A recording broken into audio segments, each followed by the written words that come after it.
Eu e minha casa serviremos ao Senhor, a minha família debaixo da graça, famílias mais que vencedoras. Neste fim de semana, irmãos e irmãs, vai trazer o recado de Deus para os nossos corações o pastor Valdo Fonseca. Ele é capixaba, de Castelo. Porém, desde os 4 anos, viveu no Rio de Janeiro. Então tem todo o jeitão, o sotaque do carioca. Entretanto, atualmente reside em Curitiba. Então é um pastor internacional. Pastor Valdo, atualmente, é pastor da Igreja Batista do Cajuru, na cidade de Curitiba, estado do Paraná. Antes disso, ele esteve à frente de algumas igrejas na cidade do Rio de Janeiro, a última delas, a Igreja Batista da Penha. É nosso contemporâneo de seminário. Eu me formei 1 ano antes dele, e é por isso que os meus cabelos estão brancos e os dele não. E ele está completando 28 anos de um abençoado ministério pastoral. Está acompanhado pela sua esposa, a irmã Eneida. Pedir à irmã Eneida que se coloque em pé. É uma grande alegria tê-los aqui. Pode se assentar, minha irmã, Deus abençoe. Estou vendo também ali pastor Eromi, a esposa. Que alegria, que bom tê-los aqui. E certamente Deus haverá de usá-lo, pastor Valdo, com muita liberdade, com muita autoridade, nestes dias em que o irmão estará conosco. Nós vamos ouvir mais um belo hino apresentado pelo coro da igreja e em seguida, pastor Valdo Fonseca estará com a palavra, ele que nos falará neste fim de semana sobre famílias mais que vencedoras.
eu falar como carioca, eu vou dizer boa noite. Se eu falar como curitibano, eu vou dizer boa noite. Mas boa noite então a todos, irmãos, que a graça e a paz de Jesus Cristo esteja sobre nós. Amém? É uma alegria estar com os irmãos. Pastor Marcelo já é um amigo de longas datas. Ele não tinha cabelo branco ainda naquela época.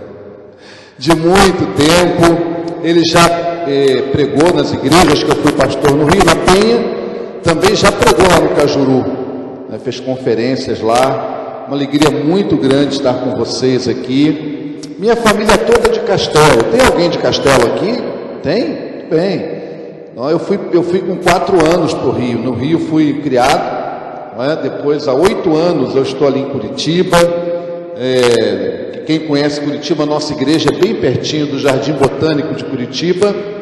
Estamos lá naquela cidade linda, mas muito fria.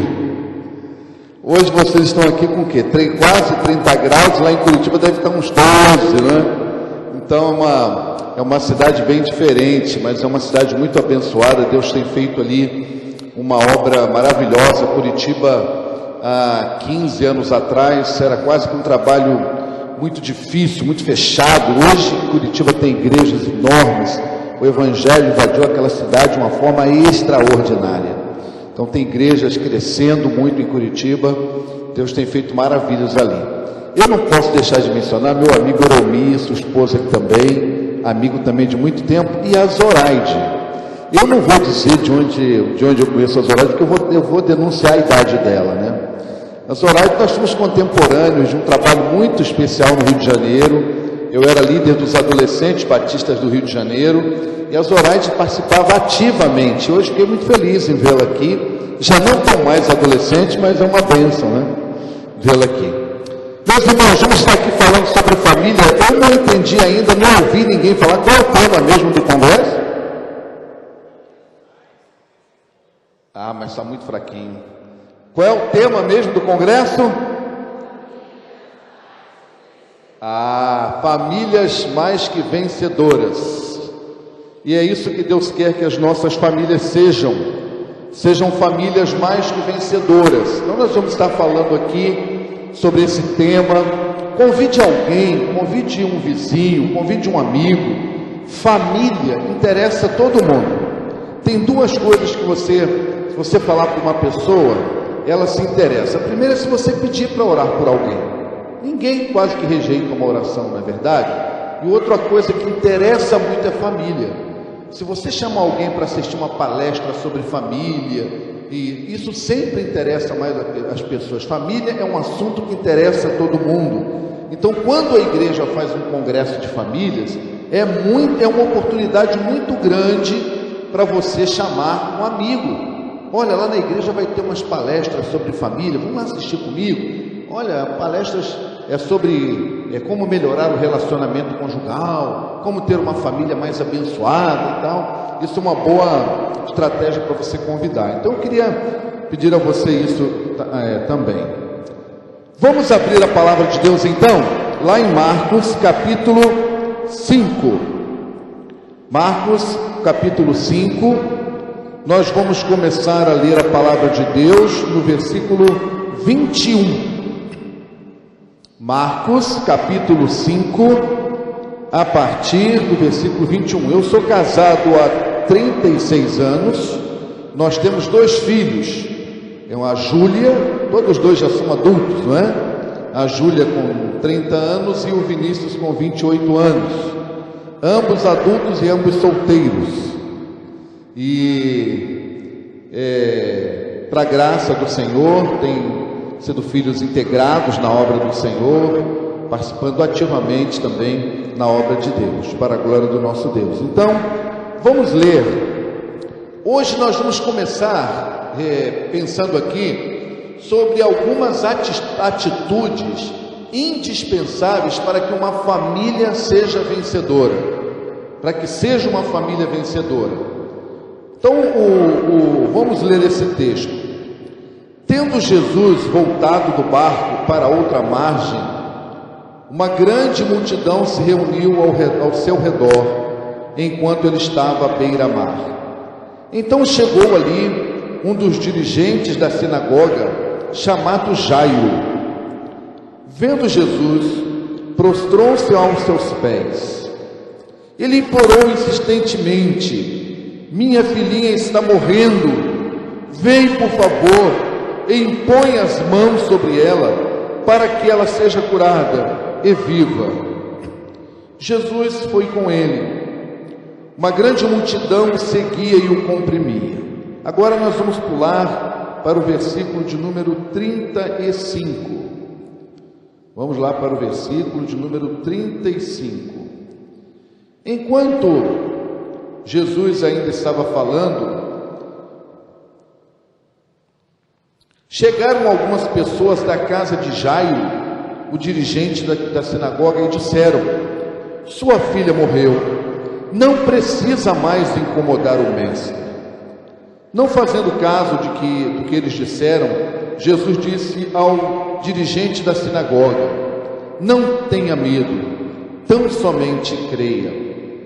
E não deixou ninguém segui-lo, senão Pedro, Tiago e João, irmão de Tiago. Quando chegaram à casa do dirigente da sinagoga, Jesus viu um alvoroço com gente chorando e se lamentando em alta voz. Então entrou e lhes disse: por que todo esse alvoroço e lamento? A criança não está morta, mas dorme.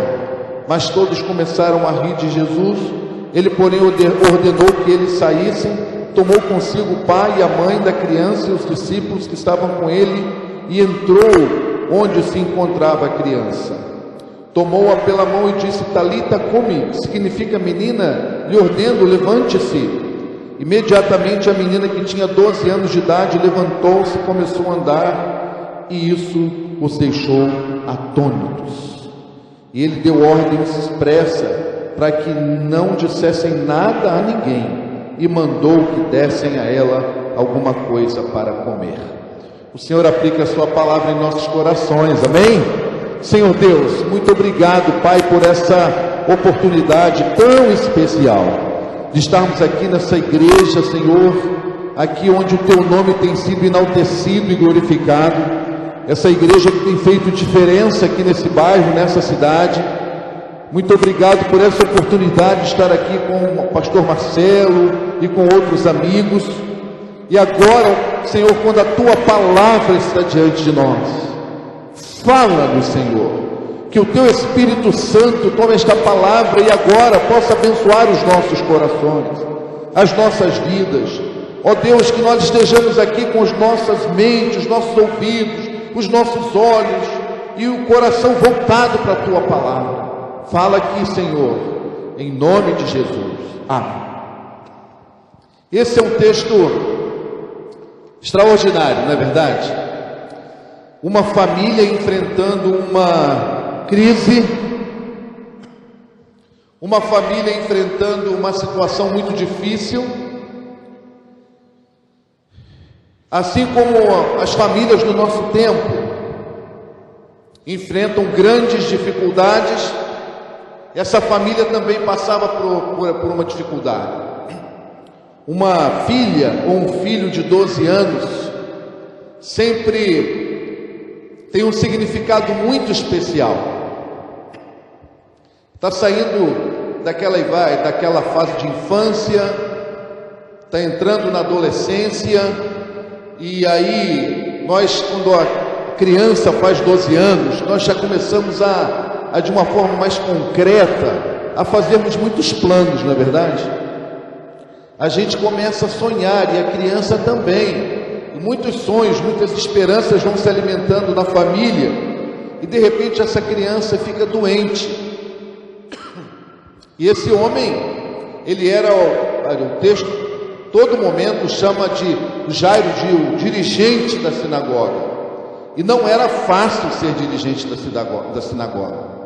Para ser dirigente da sinagoga, tinha que ser uma pessoa muito preparada, profundo conhecedor da palavra, respeitado. E esse homem, ele com certeza já tinha procurado todos os recursos possíveis para resolver o problema da sua família, que era a doença da sua filha. E nada diz o texto que a menina ia de mal a pior, ela piorava. Eu não sei se você entrou hoje aqui, como anda a sua família. Eu não sei se você poderia dizer a respeito de um filho o mesmo que o texto diz a respeito da filha de Jairo. Pastor, eu tenho um filho lá em casa, está longe de Deus, está indo de mal a pior. Eu não sei o que você poderia dizer sobre o seu relacionamento conjugal, mas esse texto, a verdade é que essa criança, essa pré-adolescente ou essa adolescente já estava a situação dela piorando. Pai tentou todos os recursos e agora ele sabe que Jesus chega ali. Ele já sabia a notícia de Jesus, só que Jairo, a posição que ele ocupava era uma posição oposta. Ele era oposição a Jesus. Os dirigentes da sinagoga não gostavam de Jesus.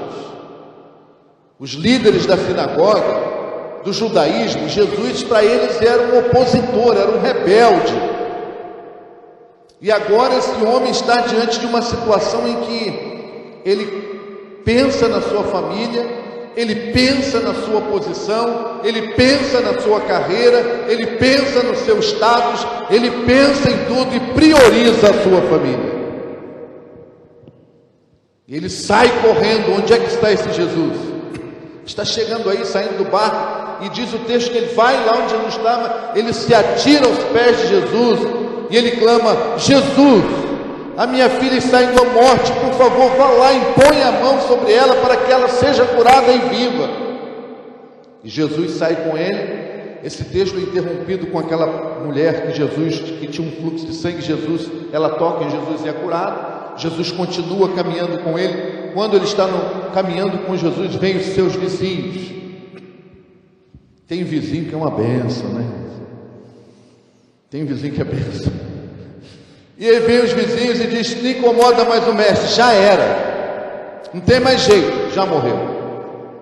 Deixa o mestre em paz, porque não tem mais jeito para a sua situação. Jesus olha para ele: Jairo, não temas, somente creia. E aí então eles vão com Jesus. Aí Jesus vai com eles. Jesus chega na casa dele, aquele alvoroço, aquelas pessoas chorando, se lamentando. Jesus coloca todo mundo para fora, porque onde há inquietação não há ministração. E aí então Jesus ali opera o milagre, e aquela criança volta à vida. Eu quero nesse texto pensar, irmãos, que todas as famílias possuem necessidades, seja a nível material, espiritual, emocional.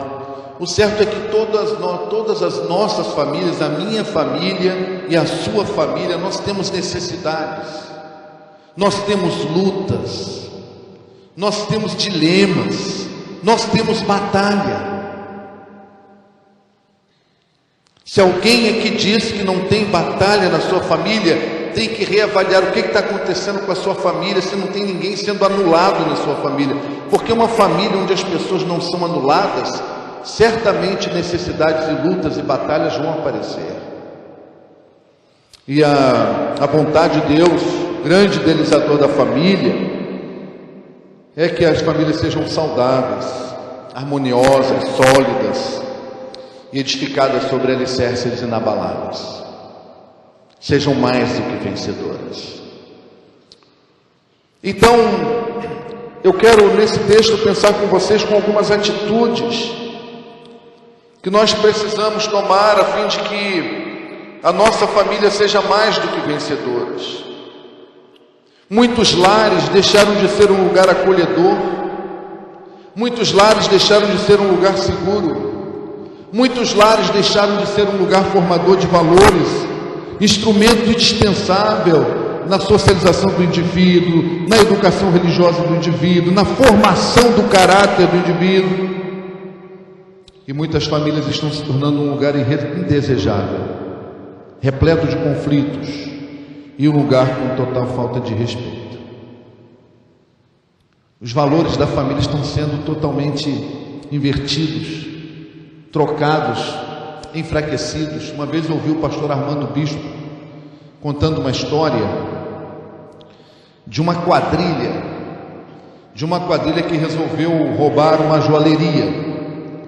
Era uma grande joalheria e aquela quadrilha queria roubar aquela joalheria.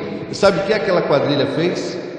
Eles começaram a colocar funcionários deles dentro daquela joalheria para trabalhar. O auxiliar de escritório era da quadrilha deles. Tinha vendedor que também era da quadrilha. Eles colocaram vários funcionários que eram da quadrilha. Quando os donos das joalherias distraíam, esses funcionários alteravam, mudavam o valor das joias. Então uma joia, por exemplo, que valia 50 mil, eles colocaram 1.000. E aí nessa hora, o outro da quadrilha que estava lá de fora entrava e via lá o preço, R$1.000. Não, eu tenho que comprar essa joia, porque está aqui R$1.000. E a pessoa era obrigada a vender. Eles reduziam o valor. E é assim que Satanás faz com a família da gente. Ele quer começar a atuar dentro da nossa família para ir abaixando os valores, para ir desfazendo os valores, para ir enfraquecendo os valores. E nós precisamos de atitude. A vida é feita de atitudes. E aqui nesse texto me impressiona Jairo com a sua atitude. Ele cumpre a sua missão, ele não se omite. Então, em primeiro lugar, primeira atitude para que as nossas famílias sejam mais que vencedoras é que nós cumpramos os nossos papéis na família e não sejamos omissos. Aquele homem, quando ele viu o problema que ele estava, a situação que estava a sua família, ele sai à procura de Jesus. Ele se arrisca. Ele correu o risco de perder sua posição de principal na sinagoga. Ele se expôs diante de todo mundo. Mas ele vai. Ele tem uma atitude. E o que nós vemos hoje é que nós estamos precisando de atitudes. As nossas atitudes, elas podem bloquear o poder de Deus e as bênçãos de Deus nas nossas vidas, por falta de atitude. Tem gente que é crente em Jesus Cristo, é convertido, mas a sua família está um caos. Apesar de ser um crente, a família está assim por falta de atitude. Tem gente que é crente, tem a Bíblia, lê a Bíblia, mas por falta de atitude a sua vida está sendo puxada para baixo. A atitude é muito importante. Quantas bênçãos perdidas por falta de atitude ou por atitudes equivocadas. A família vencedora não se constrói com dinheiro. Família vencedora não se constrói apenas com educação. Família vencedora não se constrói com bens. Porque você pode ter educação, pode ter bens, pode ter dinheiro, mas não ter atitude. Tem muitas famílias abastadas, compostas de pessoas cultas, pessoas preparadas, pessoas bem-sucedidas, mas com péssimas atitudes dentro de casa, com péssimas atitudes para com a vida. E aí a família vai para baixo. E a família está se arrastando. Família vencedora depende de nossas atitudes.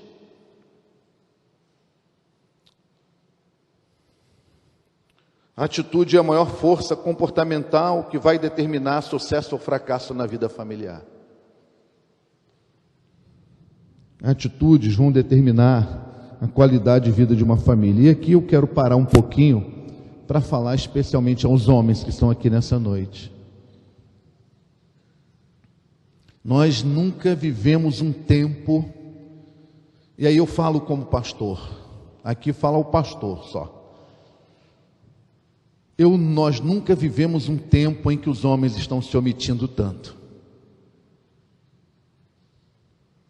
No livro de masculinidade, sobre o título Guerreiro Gentil, de autora de Stu Weber, o autor em 2 capítulos, ele trata do incrível poder de um pai. Enquanto fazia essa leitura, eu meditava sobre o impacto que um pai pode causar na vida dos filhos. Eu creio que a maioria dos pais não sabe, não tem noção da importância, do poder, da influência de um pai, tanto negativa quanto positiva. A atitude de um pai tem uma influência tremenda na vida de uma pessoa. Olha bem esses dados que ele revela nesse livro. Quando uma criança, quando um pai é cristão, e quando um pai leva o Deus a sério na sua vida, há 75% de possibilidade dos filhos também serem cristãos. Se o pai for um cristão verdadeiro, que leva Deus a sério, há 75%. Se apenas a mãe é cristã, essa possibilidade é reduzida para 15%. Dados que eu li há pouco tempo, dizia que quando uma criança começa a ir à igreja, 2% da família dela segue. Quando a mãe ou a esposa começam a ir à igreja, 17% da família o seguem. Quando é o pai que começa a ir à igreja, 93% da família o segue. O pai. Então o que Satanás está fazendo? Uma das estratégias de Satanás para a decadência moral da sociedade é enfraquecer a figura do homem, é enfraquecer a figura do pai. Não sei se vocês percebem, quem é mais ligado aí, que de uns 15 anos para cá, 20 anos para cá, toda novela, todo filme que a gente assiste no cinema, tudo que você vê na mídia, tem um homem banana e tem uma mulher forte. Assiste um filme no cinema e você vai ver, tem ali um homem banana sendo enaltecido, a fraqueza dele. Satanás, ele sabe disso. Talvez você que é pai, que está aqui, talvez não soubesse da importância de um pai, mas Satanás sabe, e ele começa a enfraquecer a figura, quanto a figura fundamental de um pai na formação do caráter de um filho, o pai na educação religiosa do filho, o pai como referencial do filho. Uma coisa é uma família onde quando a mãe é referencial, quando o pai é referencial, é outra coisa. E infelizmente hoje no Brasil, nós já estamos com mais da metade das famílias do Brasil onde não tem um homem na liderança. Mais da metade das famílias no Brasil. Então as famílias precisam de um pai. Eu estou falando hoje especialmente para o nosso público, eu estou falando para nós que somos crentes em Jesus Cristo. Nós precisamos de um pai com uma figura forte em casa espiritualmente. De um pai que não se omita. Vocês veem que esse homem chega aos pés de Jesus, o texto diz que ele chegou ali, ele fala insistentemente. Ele não mandou a mulher dele, minha filha, vai lá que Jesus está saindo do barco agora, me falaram que ele está chegando, minha filha, vai lá minha filha, como muitos de nós fazemos. Ele disse, não, ele saiu correndo. Mas Jairo, você vai perder lá a sua função na sinagoga. Jairo, você vai perder seu status social. Jairo, ele não importa, eu vou assumir o meu papel de pai e vou lutar pela minha família. Nós precisamos de pais e mães, queridos, que estejam dispostos a correr o risco que tiver que correr para se atirar aos pés de Jesus e clamarem por sua família.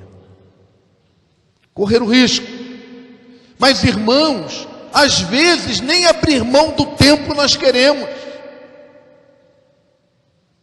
nem abrir mão de um lazer nós queremos para nos atirarmos aos pés de Jesus e clamarmos pela nossa família.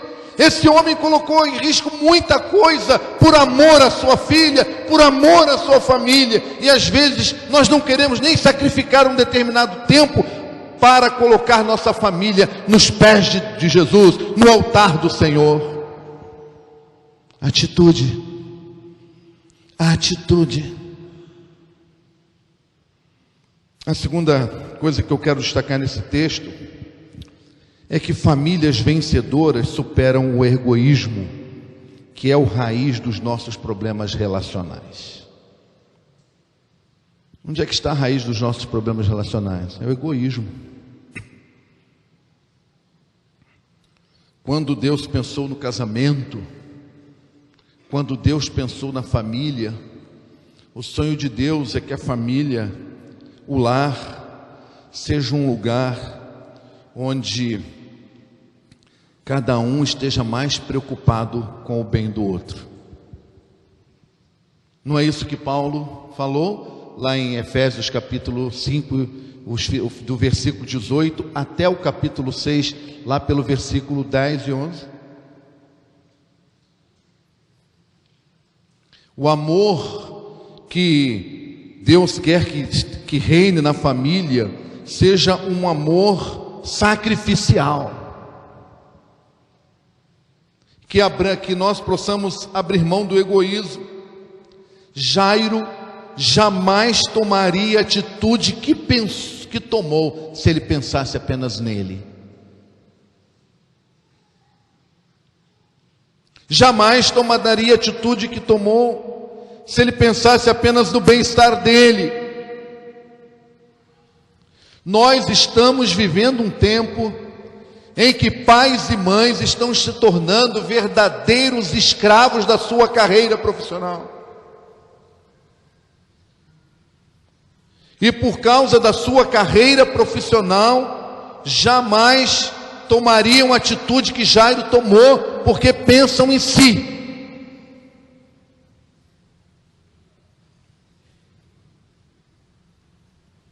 Quantos pais estão saindo de casa, trabalham o dia inteiro, estudam a noite quase toda, estudam sábado o dia inteiro. Eu tenho que progredir na minha carreira, eu tenho que criar um currículo, eu tenho que, para eu poder competir no mercado de trabalho. E a sua família, onde fica nessa história toda? Eu tenho atendido muitos casais na igreja com sérios problemas relacionais. Sabe por quê? Marido e mulher não têm mais tempo junto. Eu pergunto assim: qual foi a última vez que vocês fizeram alguma coisa juntos, só para vocês dois? Alguns não sabiam nem dizer quando foi a última vez. Mas pastor, eu tenho que trabalhar. O senhor sabe, a gente não pode parar no tempo, né? Eu tenho que estudar, eu tenho que fazer isso, aquilo outro. Eu digo: isso está levando vocês para onde?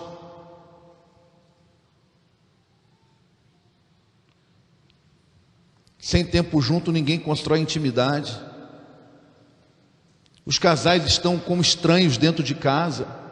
E sabe o que é ruim disso? Se você não acordar a tempo, sabe o que vai acontecer? Quando os seus filhos casarem, quando os seus filhos saírem de casa, que você estiver sozinho com a sua esposa dentro de casa, você vai olhar para ele, para ela vai olhar para você e vai dizer assim: eu te conheço. Eu te conheço. Você lembra daquele negócio que tinha na televisão? Eu te conheço. E vai se tornando cada vez maior o número de casais que se separam depois que os filhos casam. Por quê? Porque perderam intimidade, não tem intimidade, porque não tem tempo junto, porque investiram a vida pensando cada um em si. E aí Jairo dá esse exemplo. Muitas famílias estão se arrastando pela vida por causa do poder esmagador do orgulho, da vaidade e do egoísmo.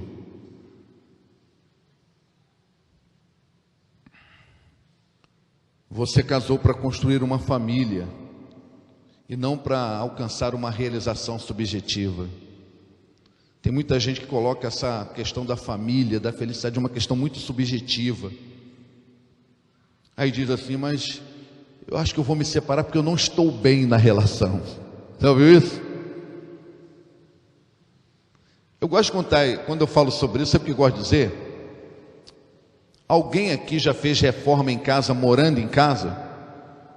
Já fez? É bom, né? Não é fácil. Vamos supor que você quer fazer uma obra na cozinha da sua casa. Aí você contrata um arquiteto. O arquiteto fez um projeto. Quando você viu o projeto, você disse, mas vai ficar linda essa cozinha. Vai ficar lindo demais. Vai ficar muito bonito. E você se encantou com o projeto. Aí pronto, aprovou o projeto, vai começar a obra. Aí entra na sua casa. Desculpe se tem algum irmão aqui que é dessa profissão, mas entra um irmão na sua casa que todos amam, o pedreiro. Quando o pedreiro entra, é sinal de quê? Bagunça, poeira. Aí o pedreiro entra na sua casa, ele começa a quebrar aqui, quebrar ali, fica aquela poeirada. Fala bem para mim, você se sente mal ou se sente bem? Hein? Mal. Mas por que você não manda o pedreiro embora? Hã? Porque você está com a cabeça no projeto. É por isso que você não manda ele embora.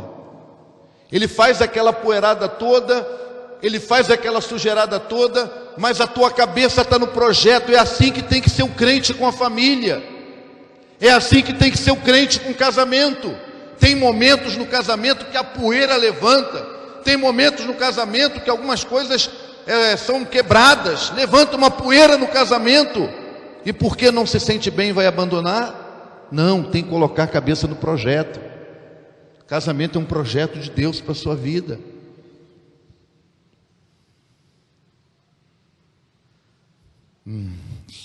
Então, meus irmãos, a segunda lição é esse texto. Famílias vencedoras, elas vencem o egoísmo, a vaidade e o orgulho. Terceira reflexão que eu quero fazer aqui nessa noite, em atitudes que fazem a família se tornar vencedora, é que uma família vencedora tem que ter a atitude de rejeitar os conselhos de morte. Uma família vencedora é composta de pessoas que vencem os conselhos de morte, ou melhor dizendo, rejeitam os conselhos de morte. Quando esse homem está ali com Jesus, foi a Jesus, Jesus vai com ele. Esse texto tem um detalhe muito interessante, é porque ele começa com Jairo trazendo Jesus. Então Jesus vem com Jairo. Quando Jesus vem com Jairo, encontra vem alguns vizinhos dele, e esses vizinhos, quando chegam, o que os vizinhos dizem? Não incomode mais o mestre, sua filha já morreu, não tem mais jeito não.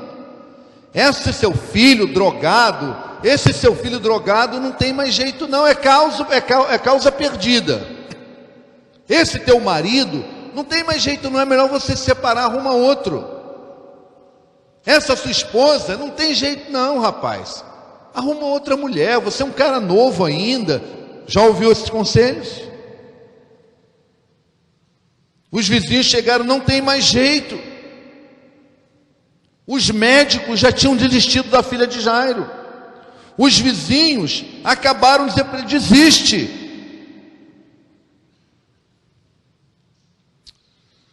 Uma vez eu era pastor de uma igreja no Rio.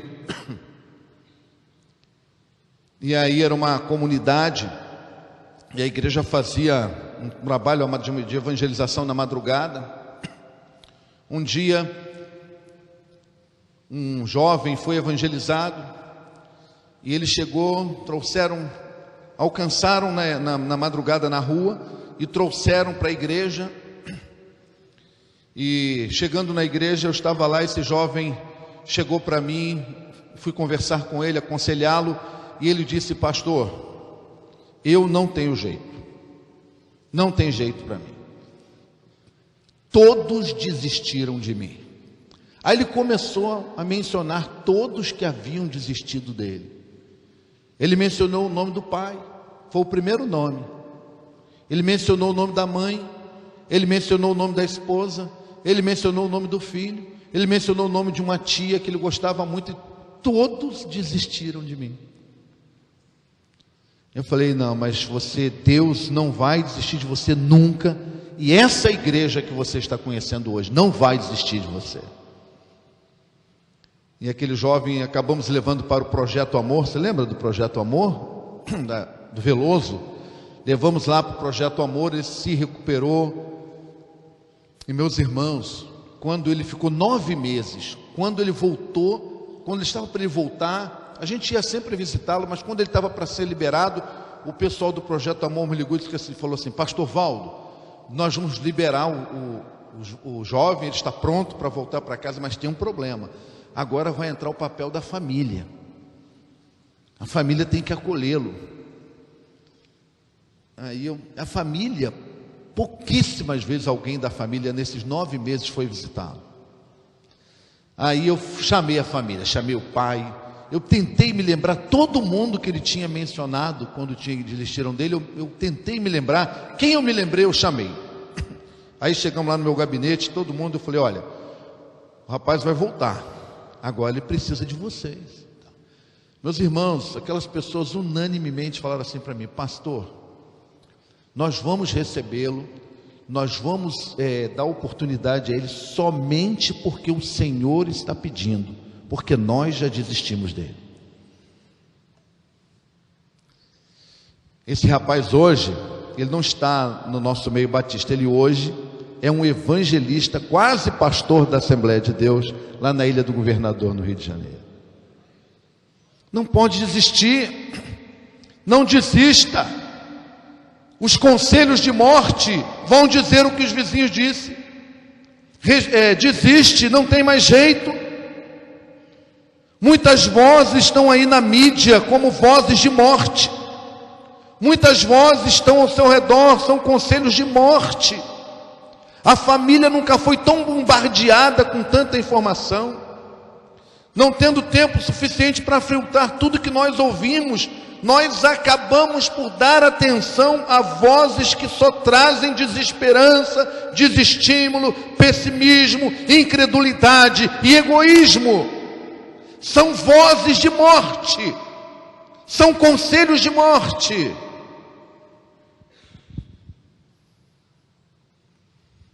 Nós estamos vivendo um tempo em que se você ligar a televisão, ler um jornal, ler uma revista, entrar num site, e eu desafio a você, se ficar ali apenas 5 minutos lendo alguma coisa, você vai encontrar alguma coisa que tenta enfraquecer um princípio cristão.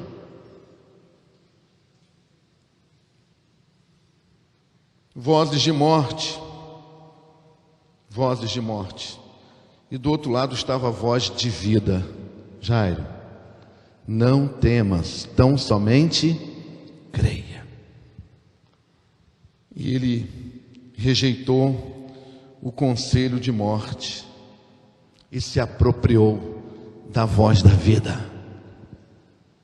Nesse congresso, eu tenho certeza que aqui nesse congresso vai ser uma oportunidade muito grande para Deus falar o teu coração, para Deus levar você a restaurar sonhos, a restaurar projetos, a restaurar ideais para a sua família.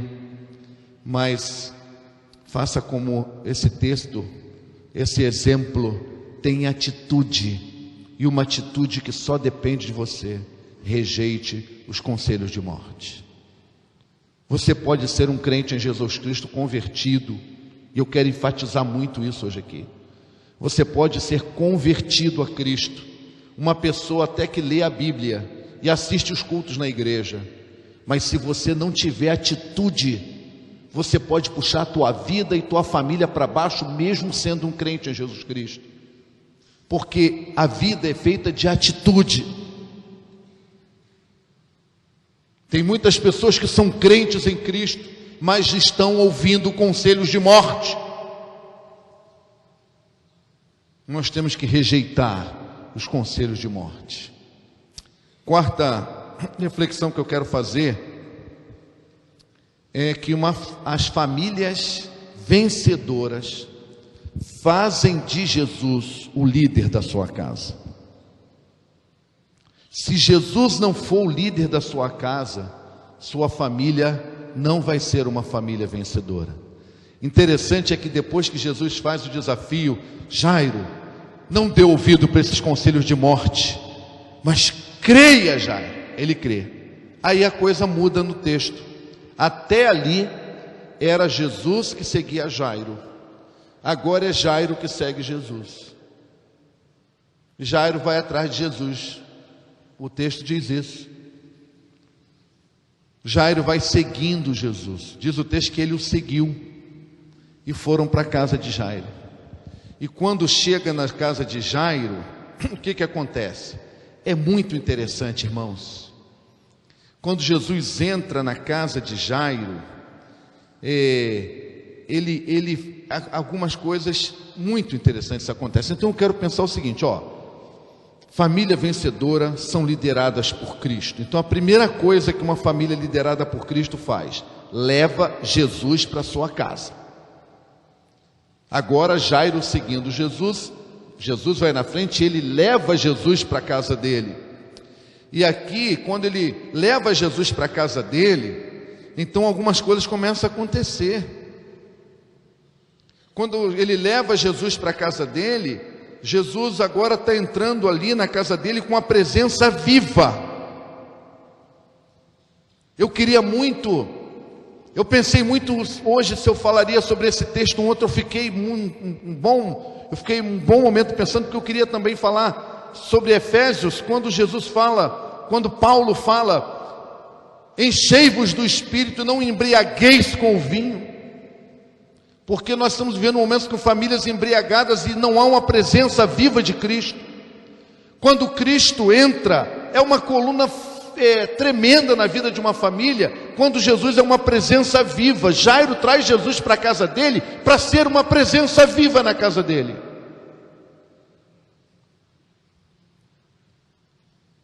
Famílias estão cada vez mais deixando Jesus de fora. Pastor, eu tenho que ir à academia, tenho que cuidar da minha saúde, a minha estética, né, pastor? Eu tenho que estar sempre bem, eu tenho que fazer isso, eu tenho que fazer aquilo. Então, o ensaio do coro lá na igreja não dá mais para mim, não. Aquele pequeno grupo durante a semana, não dá, porque eu tenho que fazer isso, fazer aquilo. Domingo só dá para ir a um culto. Os dois não dá, porque eu tenho que fazer isso, tenho que fazer aquilo. E a gente vai deixando, na hora que a gente olha para a nossa agenda, na hora de sacrificar alguma coisa na agenda, nós temos sacrificado Deus na nossa agenda. Deus e as coisas de Deus. Deus e as coisas de Deus estão ficando cada vez mais fora da nossa agenda. Como é que Deus vai ter uma presença viva na nossa casa? Jesus entra na casa dele. Leve Jesus para sua casa. Você tem levado Jesus mesmo? Na sua casa, Jesus precisa bater na porta, como aquela igreja lá do Novo Testamento, lá, que Jesus, eis que estou à porta e bato. Porque Jesus nem estava dentro daquela igreja, ele estava do lado de fora batendo. Será que a sua casa é uma casa onde Jesus precisa ficar batendo na porta? Ou ele é como na casa de Jairo, que Jesus já foi entrando até na frente dele? Jesus tem livre acesso na sua casa?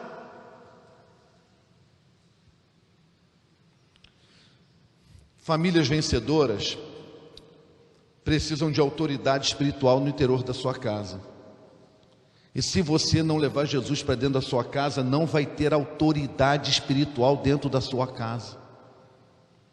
Quando Jesus entrou na casa de Jairo, expulsou todos que estavam ali causando alvoroço, choro e lamentação. Famílias onde não há o poder de Jesus se manifestando não saberão discernir o que deve e o que não deve permanecer no interior de sua casa. Quando Jesus chega ali, Jesus já está expulsando tudo que não deveria ficar dentro da casa dele. Tudo e todos. Quando a gente leva Jesus para casa, nossa casa, nós ganhamos poder espiritual para tirar dos nossos lares aquilo que não podem mais permanecer. Pais e filhos, irmãos cheios de autoridade espiritual, serão capazes de repreender todo o mal que entra em seus lares. Tudo que promove alvoroço em seu lar, tudo que promove lamentação no seu lar, tudo que promove desespero no seu lar, tudo que promova infelicidade no seu lar. Se Jesus estiver uma presença viva na sua casa, você vai ter autoridade para colocar isso tudo para fora da sua casa, como Jesus fez quando entrou na casa de Jairo. A outra coisa que eu quero aplicar aqui, quando a gente fala o que acontece quando Jesus toma liderança da nossa casa. Quando Jesus toma liderança da nossa família, primeiro, Ele é presença viva na nossa casa. Ele entra na nossa casa sem precisar bater na porta. Segundo, quando nós fazemos de Jesus o líder da nossa família ganha autoridade espiritual. Terceiro, quando nós fazemos de Jesus o líder da nossa família se torna um lugar de milagres. Porque Jesus estava ali na casa dele, era líder, a filha dele, ela foi ressuscitada. Pegou a menina pela mão, levante-se, menina. E ela levantou. Família, gente, é lugar de problemas, sim. Família é lugar de crise, sim. Mas família também é lugar de milagres. É lugar de milagres. Mas para isso Jesus tem que ser uma presença viva na sua casa. Quando Jesus é o líder da nossa casa, a gente aprende que crise não é para acabar com o casamento. Crise não é para romper relacionamentos com filho, com esposo e com esposa. Crise é para aprender, superar e crescer. Crise é para aprender, superar e crescer. Você pode falar isso para a pessoa que está do seu lado? Assim, crise é para aprender, superar e crescer. Pode falar isso para a pessoa do seu lado? Crise é para aprender, superar e crescer. Mas olha bem, se Jesus for o líder, Jesus é o líder da sua casa. Último lugar nessa noite, última lição desse texto. Na família vencedora é composta de pessoas que são responsáveis e comprometidas umas com as outras. Jesus, depois que faz o milagre,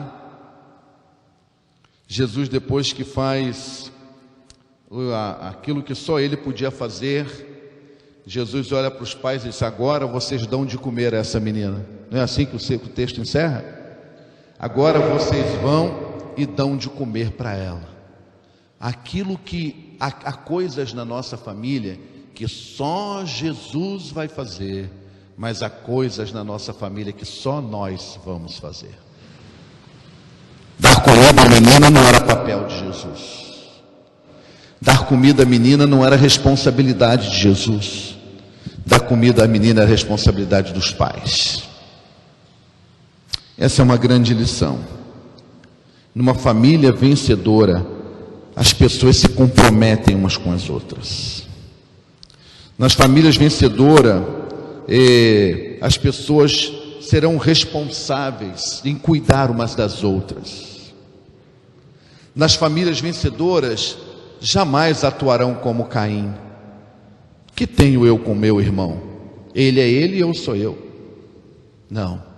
Nas famílias vencedoras, nós vamos ter responsabilidade uns com os outros, vamos cuidar uns dos outros e vamos fazer o nosso papel uns com os outros. Eu quero perguntar para você que é filho, que está aqui nessa noite: você tem feito o seu papel para com sua família? Esse texto nos ensina isso. Aquilo que você, adolescente, jovem, é filho, tem que fazer, não é para Jesus fazer, é você que tem que fazer. O que dentro da sua casa é responsabilidade sua, jovem, adolescente, você que está aqui nessa noite, fazer? Amar, obedecer, respeitar, honrar. Jesus não vai fazer isso por você, isso é você que tem que fazer.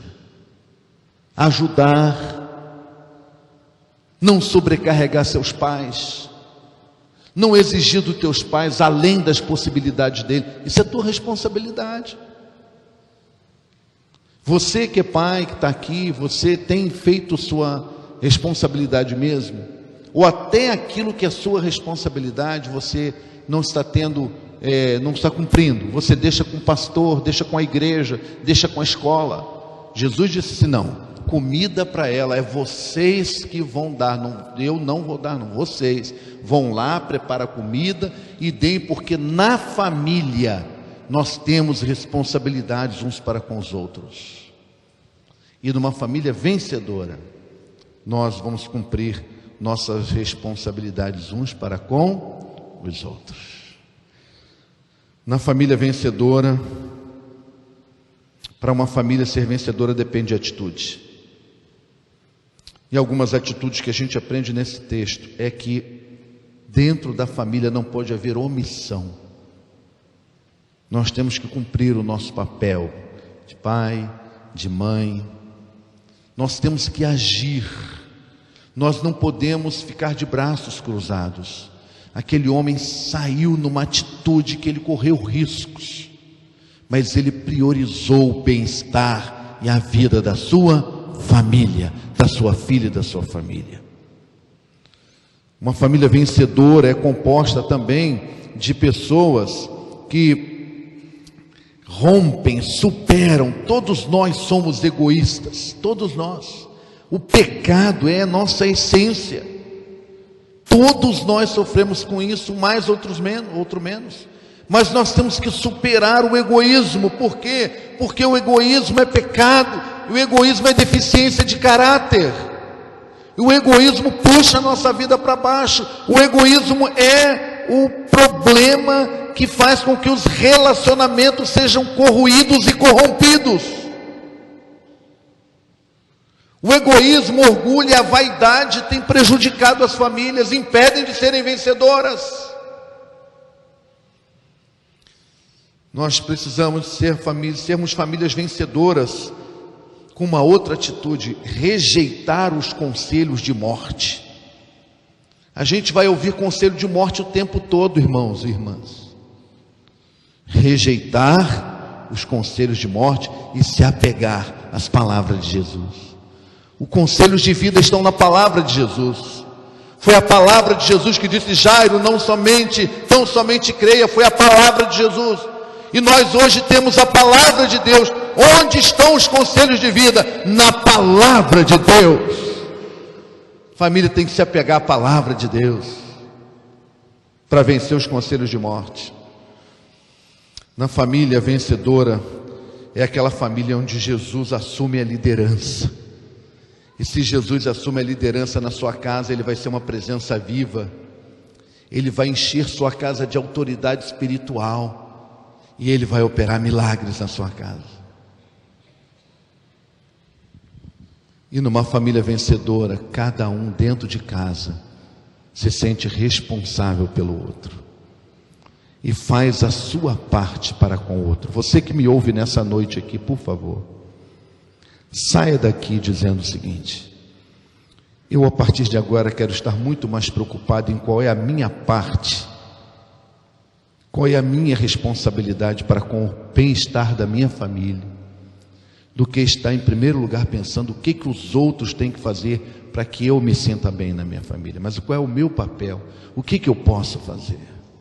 Naquele momento aqueles pais tinham que fazer comida e dar para a menina. Era o papel deles. Qual é o seu papel para o bem-estar dos outros componentes da sua família? O que Deus quer que você faça? Eu queria orar por você. Quero que nós fiquemos em pé agora. Eu queria orar por você e sua família.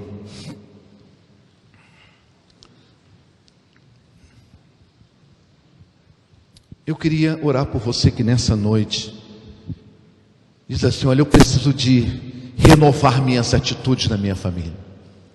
Eu quero sair daqui com uma atitude diferente para com a minha família. Eu quero começar colocando minha família agora aqui no altar de Deus. Jairo foi aos pés de Jesus e clamou, e eu quero começar hoje assim. Eu quero aqui nesse culto colocar a minha família nos pés de Jesus, no altar de Deus. Saia do seu lugar então, se você quer que oremos por sua família, se você quer colocar sua família no altar de Deus, e venha aqui à frente que nós vamos orar. Pode sair e vir, eu vou esperar você. Se você está passando por uma situação na sua família difícil, um problema, todos nós temos problemas, mas Jesus pode se manifestar na sua família, fazendo milagres na sua família. Sua família está vivendo uma crise, é de Jairo também, mas ele rejeitou os conselhos de morte, ele procurou Jesus, ele se atirou aos pés de Jesus, ele creu na palavra de Jesus, e Jesus fez da família dele uma família vencedora, porque Jesus quer fazer da sua família também vencedora. Chega aqui mais perto, por favor, pode vir, nós vamos orar. Chegue mais aqui, bem pertinho, nós vamos orar. Pode vir, junte bem mais aqui, nós vamos orar. Quem sabe você aqui nessa noite tem um filho, e esse filho, os vizinhos já disseram para você, não tem mais jeito. Alguém na família disse, mas você sai daqui dizendo, não, tem jeito para o meu filho, tem jeito para minha filha, tem jeito para o meu marido, tem jeito para minha esposa, tem jeito para o meu casamento. Não há casamento tão bom que Cristo não possa melhorar, e não há casamento tão ruim que Cristo não possa transformar, consertar. Se tem mais gente, pode vir, nós vamos orar nesse momento. Você que não veio à frente, erga sua mão aqui, vamos ministrar. Pastor, fica aqui do meu lado, pastor, venha cá por favor. Vamos ministrar em oração. Coro também aqui, vamos levantar nossas mãos, vamos ministrar em oração. Santo Deus e nosso Pai, em nome do Senhor Jesus, nós estamos na Tua presença. E Pai, nessa noite nós queremos consagrar nossas famílias ao Senhor, reconsagrar nossas famílias a Ti. Ó Pai, nós queremos colocar diante do Senhor cada irmão, cada irmã que está aqui à frente, Senhor, fazendo como Jairo, indo, Senhor, aos Teus pés, clamando insistentemente, Senhor, salve a minha família, Senhor, resolva aquela situação na minha família. Talvez alguns estão aqui clamando por um filho, por uma filha, por um marido, por uma esposa. Quem sabe alguém que também está enfrentando a crise do desemprego na família, está enfrentando a crise da enfermidade, está enfrentando a crise da dor, da perda. Oh Deus, manifesta-te poderosamente nessas famílias. Deus, faça uma visitação especial nesta noite na vida desses irmãos e dessas famílias, e opera milagres, Senhor. Nós te pedimos em nome de Jesus. Amém. Amém. Jairo recebeu uma palavra de Jesus, e a palavra de Jesus é de bênção, não é? Eu queria que você, os que estão aqui na frente, dá uma palavra de bênção para alguém aqui. Dá uma palavra de bênção, dá uma palavra abençoada para alguém aqui na frente, mesmo que você não conheça, dá uma palavra de bênção. Pastor Marcelo. Deus te abençoe, Deus abençoe a sua vida, Deus abençoe o seu coração, Deus abençoe a sua casa, Deus abençoe a sua família, Deus abençoe o seu lar, Deus renove as suas esperanças, Deus te dê uma direção, Deus avive a sua fé, porque Ele diz na sua santa palavra, eu bem sei os planos que tenho para vós, diz o Senhor, planos de paz e não de mal, para vos dar um futuro e uma esperança. Os planos de Deus para a vida daquela família não era a morte, não era o fracasso, era o milagre, a vitória, a restauração e o sorriso. Deus também tem planos para a sua vida, e se você seguir a Jesus Cristo, colocando o Mestre em primeiro lugar e seguindo-o aonde for e como for, é certo que esses planos, que esses projetos vão se cumprir na sua vida e na vida dos seus. Muito obrigado, Pastor Valdo, pela palavra tão apropriada que nos trouxe essa noite. Quem aqui se sentiu abençoado essa noite? Levanta a mão. Todos nós, não é? Todos nós. A palavra tão clara, tão oportuna. A gente sentindo realmente Deus tratando o nosso coração como médico dos médicos, realizando em nosso espírito aquilo que precisa ser realizado. E eu creio, queridos, que ao longo deste congresso, nós ainda iremos receber muitas bênçãos como esta do Senhor. É por isso, querido internauta, que eu quero convidar você a estar conosco de novo, amanhã à noite. Hoje, 25 irmãos em Vitória, Vila Velha, Serra, São Paulo e Colatina cultuaram a Deus conosco através da internet. Vamos nos conectar novamente amanhã às 19h30. E se você reside aqui perto, na cidade de Vitória, nos arredores, venha pessoalmente e você vai descobrir que é ainda melhor. Queridos, nós vamos orar ainda uma vez, agradecendo a Deus por este momento. Logo após, Pastor Valdo e eu estaremos à saída para cumprimentar os irmãos, reforçando o convite para às 8 horas estarmos aqui no templo para os 20 dias de oração e jejum pelas famílias, e às 10 horas ali no Sítio do Rui, no município de Serra, acho que ali é Jardim Limoeiro. E nós estaremos ali então para o nosso piquenique e vai ser muito bom poder contar com a sua presença. Abaixe a sua cabeça, feche os seus olhos, receba a bênção em nome do Senhor. Que a graça do nosso Senhor e Salvador Jesus Cristo, que o amor de Deus, o nosso Pai, que a comunhão do Espírito Santo sejam contigo e com teu lar, hoje e sempre. Amém.